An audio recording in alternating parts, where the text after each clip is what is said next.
May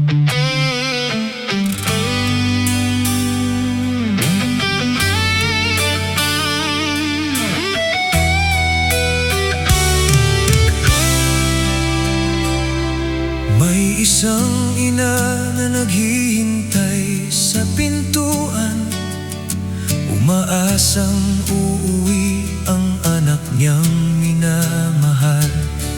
May isang ama na nangangarap pa rin na balang araw ay giginhawa rin ang buhay nila.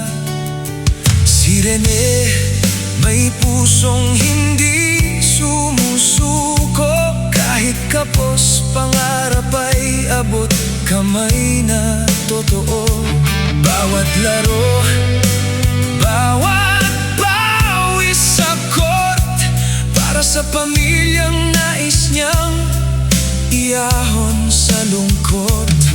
Si Divine may mga pangarap ding tangan, may mga taong umaasa sa kanyang kinabukasan.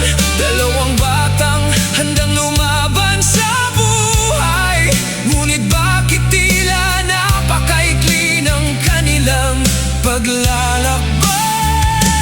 At ngayon ang kanilang mga kama ay tahimik, ang kanilang mga sapatos ay hindi na magagamit, mga jersey na nakasabit sa dingding, parang nagtatanong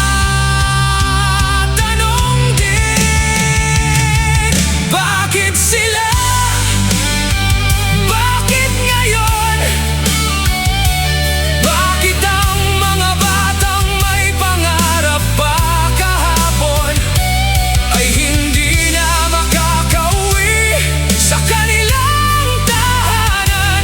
Bakit ang mga yakap ay naging mga larawan?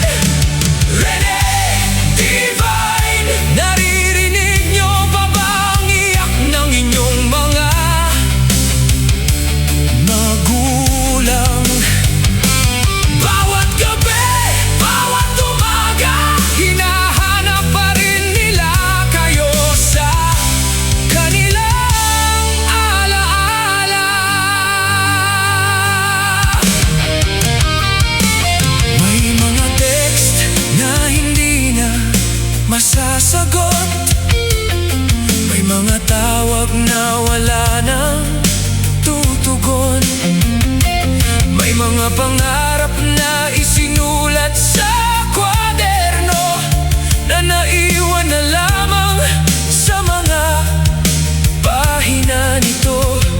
Hindi lang atleta ang nawala sa bayan, dalawang anak, dalawang kapatid, dalawang kaibigan, dalawang pusong puno ng kabutihan na dapat sa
nagmamahal sa inyo.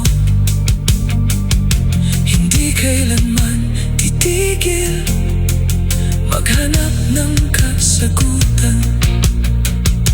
Hindi kailanman